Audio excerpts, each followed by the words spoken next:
coronavirus et campagne de vaccination, c'est ce dont on parle tout de suite au Togo. Le vaccin ne remplace pas les mesures barrières, dit le colonel Djibril Mohamed lors de sa tournée hebdomadaire, sa rencontre hebdomadaire avec la presse. La coordination nationale de gestion de la riposte a mis certaines choses au clair, à en croire. Donc le médecin Djibril Mohamed, les Togolais, surtout ceux du Grand Lomé, doivent continuer par observer les mesures barrières. Même si la campagne de vaccination anti-Covid est en cours, avoir le vaccin ne signifie pas l'arrêt des mesures barrières. Cela ne signifie pas l'arrêt des mesures restrictives. Bien sûr que nous sommes en train de vacciner, mais aussi le respect des mesures barrières et d'actualité. Jusqu'ici, Louis Kamako, ce sont les mesures barrières qui nous ont sauvés. On dit que le vaccin est là, alléluia, le monde est sauvé, mais on dit non, les mesures barrières doivent être toujours respectées. Oui, je crois que c'est ce qui se fait un peu partout dans le monde. N'importe où les vaccins, ou bien n'importe où on a commencé par administrer les vaccins aux populations, les mesures barrières sont toujours de mise. Et quand vous parlez de mesures barrières, je pense qu'aujourd'hui, on peut citer le port obligatoire du masque de protection. Il y a la distanciation physique, il y a le lavage régulier des mains et puis l'interdiction des regroupements. Je pense que c'est ce qu'on a observé depuis le 7, ou bien depuis le 6 mars 2020, où le premier cas de la maladie a été détecté au Togo. C'est vrai, vous l'avez dit, les vaccins, on les a. On a 156 000 doses d'AstraZeneca. Qu'on a d'ailleurs déjà commencé. 156 000 doses d'AstraZeneca, qu'on a d'ailleurs commencé par administrer à certaines personnalités depuis je crois le mercredi. Madame la chef du gouvernement s'est montrée en premier lieu et elle a été la première à qui ce vaccin a été injecté. Et donc, tour à tour, les ministres de son gouvernement et puis les députés à l'Assemblée nationale, aujourd'hui, la campagne, elle est lancée. Et comme on le voit, je pense que ça se déroule un peu partout dans le pays. Mais ce qu'il faut savoir, c'est que selon le protocole, il faut premièrement que tous les agents de santé soient vaccinés. Ensuite, on va essayer de vacciner les personnes dont l'âge est compris entre 50 ans et 60 ans dans le Grand Lomé d'abord. Ensuite, suivra ensuite suivront peut-être l'armée, en fait, ou suivra l'armée ou bien les corps habillés. Donc le processus est lancé. Aujourd'hui, il est demandé peut-être aux médias de l'accompagner en ne donnant que de très bonnes informations. Je pense que tout au long de ce débat... C'est pas à eux d'orienter nos débats. Nous sommes libres de dire ce que nous allons dire. Moi, j'ai eu cette dictature de la pensée unique, je l'avoue. Exactement. Là, c'est vrai que la pensée unique rend les choses monotones. Mais vous n'êtes pas...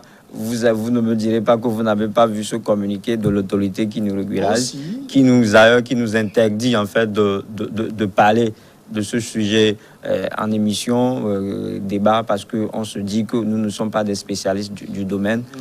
Mais ce qu'on peut dire aujourd'hui, c'est que le monde a beaucoup évolué. Les spécialistes eux-mêmes se contredisent. Voilà. Rassurons-nous, on va en parler. Donc le débat, il est là et il continue par cristalliser les attentions.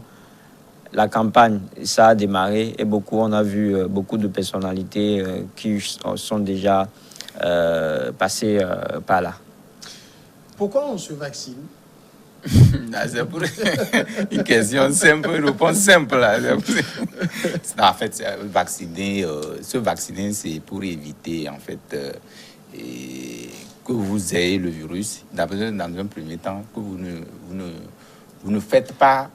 Vous pouvez vous vacciner et avoir le virus, mais vous ne pouvez pas faire les cas graves, selon les médecins, enfin, les spécialistes. Ouais. Donc, ne voudrait pas dire que celui qui se vaccine ne peut pas contracter le virus. C'est ce que cela voudrait dire. Donc, c'est justement pour aborder dans le même sens que vous avez posé la question à mon confrère, et pourquoi le vaccin et en même temps les mesures barrières. c'est juste pour dire que les mesures barrières aujourd'hui n'éliminent pas, ou le vaccin n'élimine pas les mesures barrières. Pourquoi? Parce que vous pouvez vous vacciner et faire la maladie, puisqu'il y a des personnes asymptomatiques aujourd'hui dans la masse qui sont là. Vous pouvez être comme ça, on vous vaccine, vous ne pouvez pas faire la maladie, mais vous pouvez transmettre la maladie à d'autres personnes. Donc, juste pour dire que ceux qui se vaccinent aujourd'hui... Vacciné, vous pouvez transmettre. Oui, vacciné, vous pouvez transmettre. C'est juste pour dire que ceux qui se vaccinent aujourd'hui, ça veut dire que vous pouvez avoir le virus. Ça ne veut pas dire que je me suis vacciné, que je ne peux pas avoir le virus. Vous pouvez l'avoir, mais le transmettre également à autres personnes. Donc, c'est juste pour dire que pour finir avec les mesures barrières, il va, selon les spécialistes, il faut toujours le préciser puisque nous ne sommes pas spécialistes, selon les spécialistes, pour finir avec le virus, il va falloir qu'on atteigne cette immunité collective. Donc, vacciner au moins plus de 60% de la population. Donc, pour atteindre cet objectif, il va falloir que très tôt, nous n'avons que 156 000 doses qui est arrivée. J'ai fait le calcul, ça fait 78 000 personnes à vacciner. Justement, contre 7 millions d'âmes, enfin 7 millions d'âmes à peu près que nous sommes. Voilà, une goutte d'eau. Donc, progressivement, c'est pour dire que nous n'allons pas baisser la garde, nous allons toujours continuer dans cette optique de mesures barrières, puisqu'ailleurs où on a même commencé les vaccins, il y a aussi des cas qui augmentent. Il y a aussi cette augmentation des cas et les décès aussi, on n'en finit pas. Je ne voudrais pas dire que celui qui se vaccine est à 100%, puisque même ce n'est pas à 100%, le vaccin n'est pas à 100% sûr. Hein. C'est, bon, surtout le nôtre actuellement qu'on nous a envoyé, AstraZeneca, on parle de 60% et 70%. On est même sur le cas AstraZeneca tout à l'heure. Justement. Mais est-ce que, de toute façon, Georges Zéro, entre se vacciner et continuer d'appliquer les mesures barrières, est-ce qu'il n'y a pas un choix à faire? Je suis bien, continuer les mesures barrières. Est-ce qu'il y a un choix à faire? Je ne pense pas tellement qu'il y a un choix à faire. D'autant plus que, vous savez, les mesures barrières que nous observons, nous savons la manière dont nous les observons. À un moment donné, il y a de relâchement. Il y a des fois, on oublie même de se laver les mains, de mettre les bavettes ou bien les cache-nez.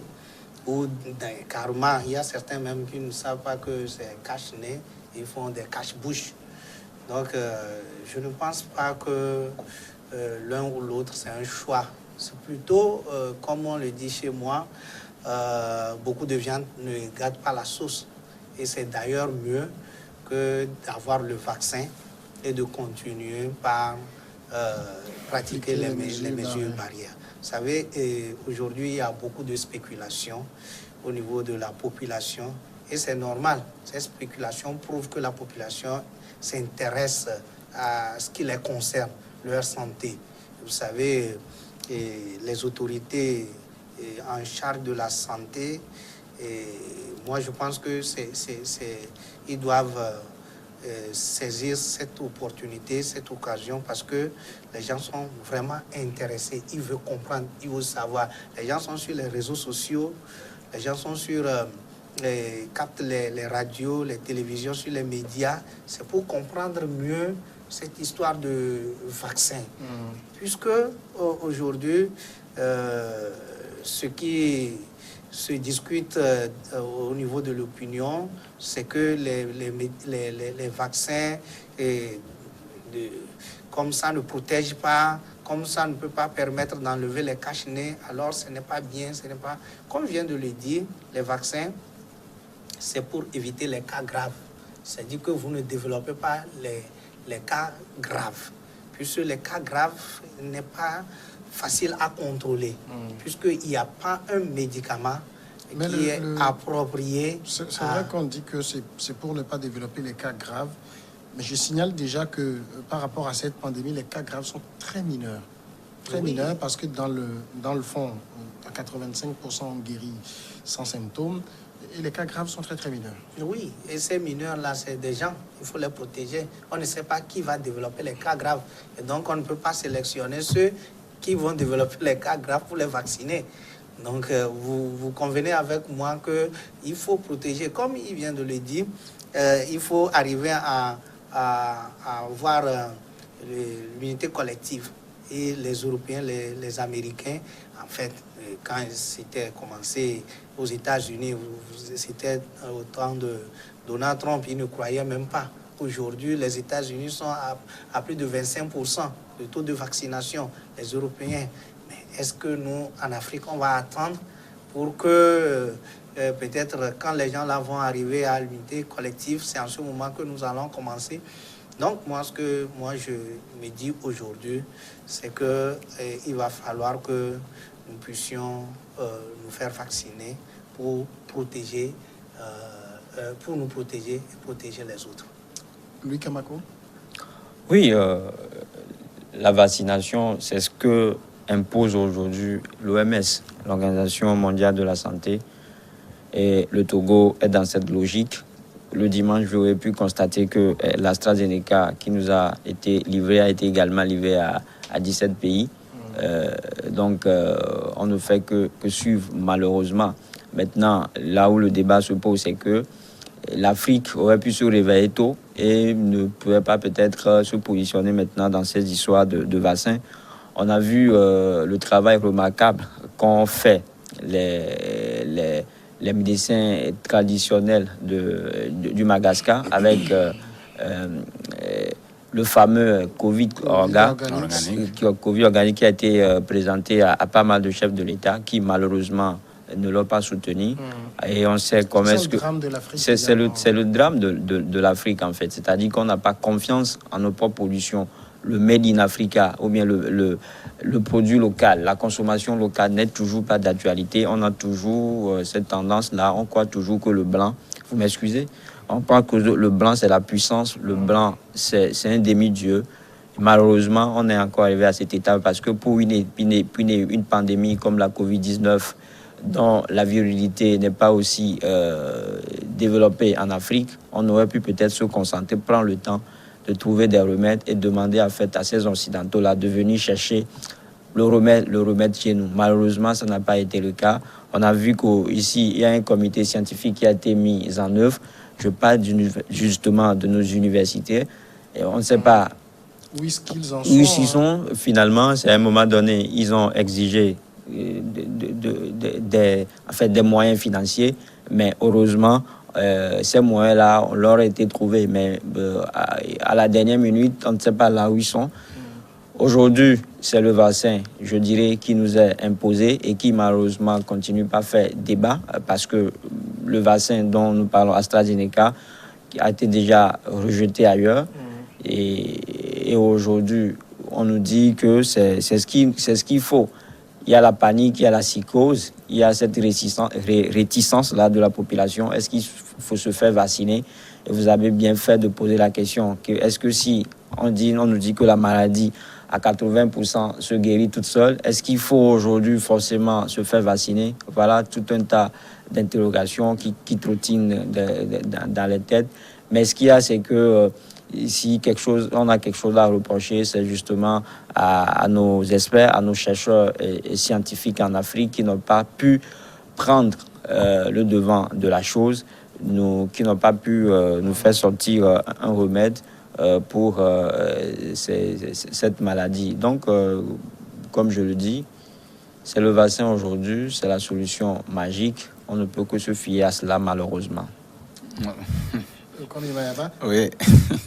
Moi, je voulais revenir. Justement sur l'aspect, le problème que pose aujourd'hui AstraZeneca. Oui. Moi, j'ai lu, je ne sais pas, un commentaire du docteur Kwessan qui demandait au gouvernement de suspendre la campagne en provisoirement. J'ai vu également, j'allais dire, un commentaire en réponse du docteur Kampatib qui dit que non, que c'est un lot précis du vaccin qui est touché et non tous les lots. Mais tout ça, ça sème la confusion. Parce que vous fabriquez un vaccin, on nous dit non, c'est tel lot qui est touché, ce n'est pas tel autre. Togo, ce n'est pas le lot qui est touché que le Togo, c'est le même laboratoire qui produit le vaccin.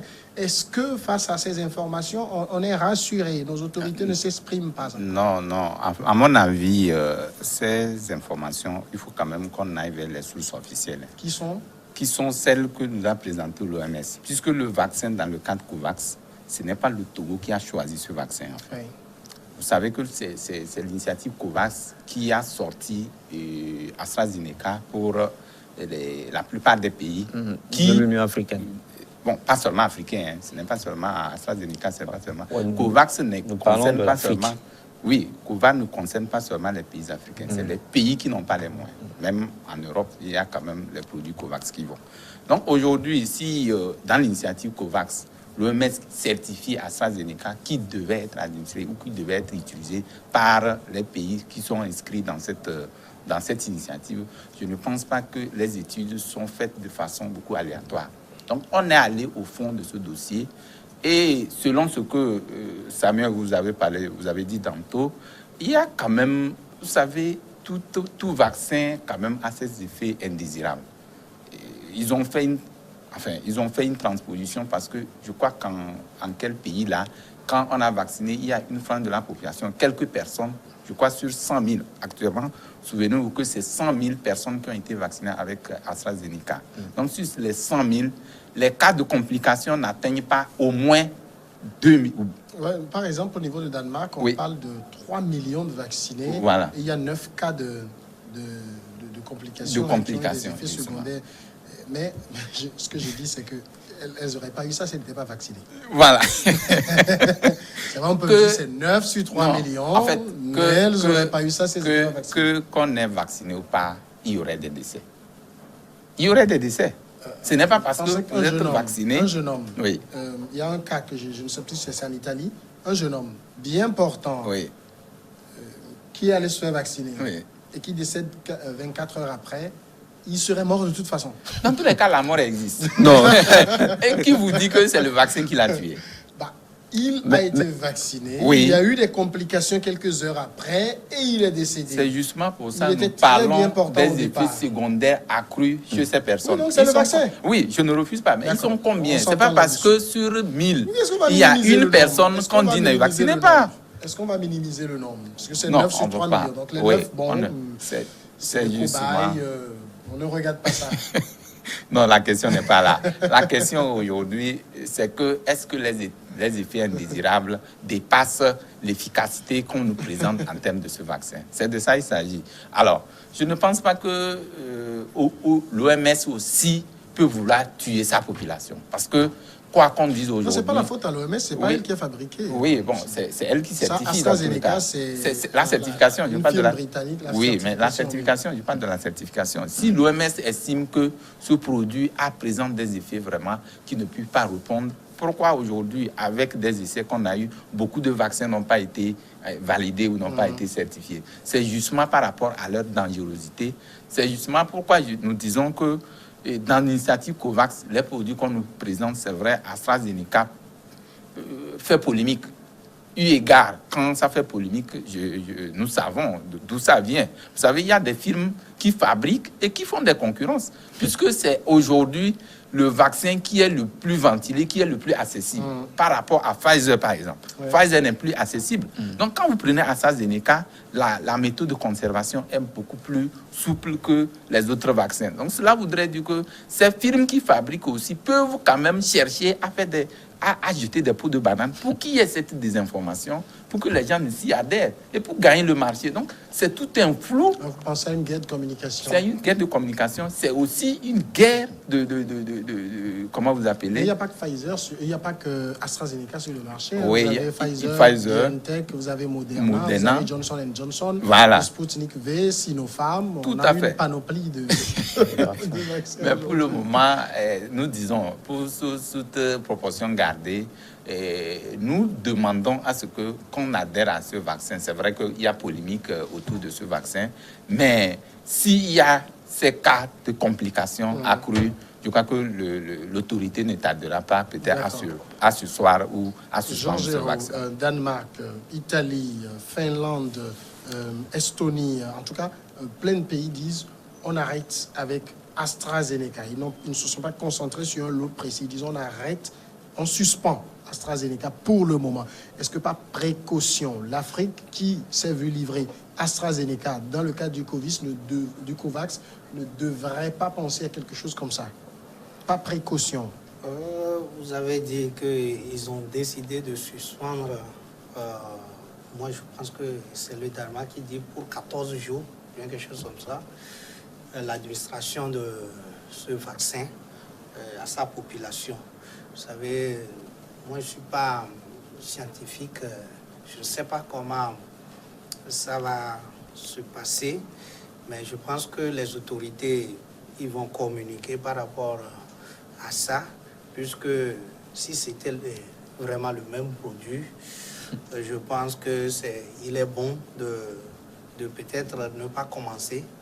Mais comme vous l'avez souligné tout à l'heure, ils viendront nous dire exactement quel est le rapport entre le produit que nous avons pris et ce que le Danemark a pris. Et pourquoi nous devons continuer et pourquoi nous devons aussi suspendre. Donc, comme vous l'avez dit tout à l'heure, les scientifiques ne s'attendent pas sur beaucoup de choses. C'est pour cela qu'il y a beaucoup de spéculations.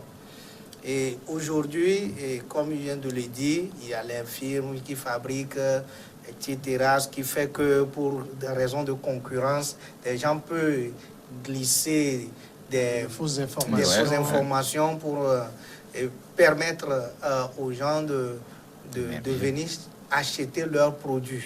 Vous savez, des multinationales, des entreprises, des grandes sociétés sont liquidées par le fait d'avoir seulement que des fausses informations, de lancer des fausses informations au niveau de l'opinion. Et c'est après des années qu'on a su que, effectivement, c'est des fausses informations. Et nous savons aussi que, et nous devons le dire, l'organisation internationale, après des années aussi, constate qu'il y avait des petites erreurs qu'il avait commises, qui a causé des dégâts. Et ce n'est qu'après qu'ils ont su, mais peut-être que les conséquences sont déjà là. Mais ce qui va se passer, c'est que, vous savez, quand on a commencé avec les autorités, vous pensez que Madame le Premier ministre n'est pas souciée de sa santé, il va vouloir prendre quelque chose qui va la tuer, parce que les membres du gouvernement, au moins ça rassure. Quand ça commence par les autorités, ça rassure, ça donne confiance. Mais... J'ai pas envie d'ouvrir le débat sur tout ce qui se avance. Non, c'est que, il faut en parler. Donc, ce qui est aujourd'hui, c'est que les autorités, et les premières autorités, les hautes autorités, ont commencé, ils ont donné le ton. Ça veut dire que c'est pour donner confiance à la population, pour permettre à cette spéculation, les pour et les contre, de se converger vers la protection de la santé ou bien la protection de la population. Aujourd'hui, je ne pense pas que, comme il a dit, que nos autorités veuillent nous éliminer, veulent nous tuer, etc. Mais ce que nous voulons, ce que l'opinion veut, c'est peut-être pour nous éclaircir par rapport à l'efficacité ou par rapport à la différence qui existe entre l'AstraZeneca et les autres. En tout cas, ce qu'il y a, ce que nous avons. Les autorités doivent communiquer. Oui, et elles doivent communiquer, et je pense qu'elles ont déjà commencé par le faire, parce que j'ai vu, avant d'entrer en studio, j'ai vu certains sites en fait, du pays qui ont déjà titré « Il n'y a pas eu de malaise après la vaccination de certaines autorités ». Je pense qu'ils le font d'une manière ou d'une autre. Elles vont le faire. C'est la communication qui importe aujourd'hui. Il va falloir qu'on essaie d'expliquer à fond les choses à la population. Comme on le dit, tu as d'ailleurs posé la question, est-ce qu'il faut, parce que le Danemark et les pays frères ont suspendu la vaccination, qu'il faut le faire aussi à notre niveau? Je ne pense pas que non, parce qu'on ne va pas prendre ce qu'ils disent comme une vérité d'évangile Et ce qui est important, c'est que c'est de donner le temps au temps, et on ne doit pas chercher le cesse des anges dans cette histoire. Parce que peu importe ce qu'on dise, nos autorités aujourd'hui se sont fait vacciner. Si du jour au lendemain, elles ne présentent pas les malaises, elles ne manifestent pas les effets secondaires, donc on sera rassuré que c'est vraiment de bons produits. Mais ce qui est sûr, c'est qu'aujourd'hui, il faut également reconnaître que est-ce que le Togo a les moyens aujourd'hui de sauvegarder ces vaccins-là? Parce qu'il faut au moins 70 degrés. Pour AstraZeneca, on a besoin juste des congelos normaux. Oui, d'accord. Ça, on l'a. On l'a. Monsieur, Dieu merci. Juste quelques minutes. D'accord. Parce que c'est vendredi, on ne va pas rater les traditionnelles notes qui sont attribuées à des personnalités, à des personnes, à des institutions qui vous ont marqué 0 à 10. Comme Imayaba, c'est vous qui commencez. Oui, je vais commencer.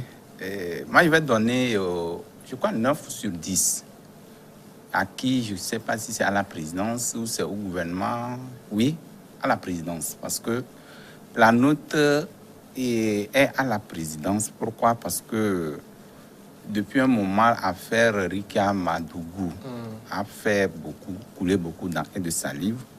Et depuis lors, étant donné qu'elle était la conseillère du président de la République ici chez nous, n'a sorti aucun communiqué officiel pour soutenir ou non cette dame-là. On estime qu'une affaire d'État, voilà, une affaire béninoise, pour ne pas créer une forme de comment l'appelle-t-on, entre ces deux pays, d'ingérence entre États. Je crois qu'ils ont joué une petite, cette sagesse-là pour ne pas quand même créer cette psychose-là. Une note de 9 sur 10 à la présidence. Georges Hérault. Je donne 8 sur 10 à tous ces médecins-là qui sont au front pour la protection de la santé de la population. Et Louis Kamako? Oui, moi j'ai eu une note de 4 sur 10, mais je ne sais pas à qui l'attribuer. Je ne sais pas s'il faut l'attribuer à Samuel Eto'o fils ou bien à Fornia Singbe. Donc vous savez déjà de quoi je parle. Donc, quand on est dans une situation comme ce que nous vivons actuellement, on ne se permet pas un certain nombre de choses. Il faut qu'on soit exemplaire. Nous sommes des personnalités, vous êtes des personnalités. Il faut que vous montrez le bel exemple. Voilà, messieurs. Merci beaucoup, Louis Kamako. Merci, Komi Mayaba. Et merci à Georges Hérault d'être passé faire le débat avec nous. Merci également à tous ceux qui nous ont suivis. C'est important de continuer par se protéger en appliquant les mesures barrières. On ne cessera jamais de les rappeler. Port obligatoire, port de masque, lavage des mains et puis distanciation sociale. Portez-vous bien et priez beaucoup.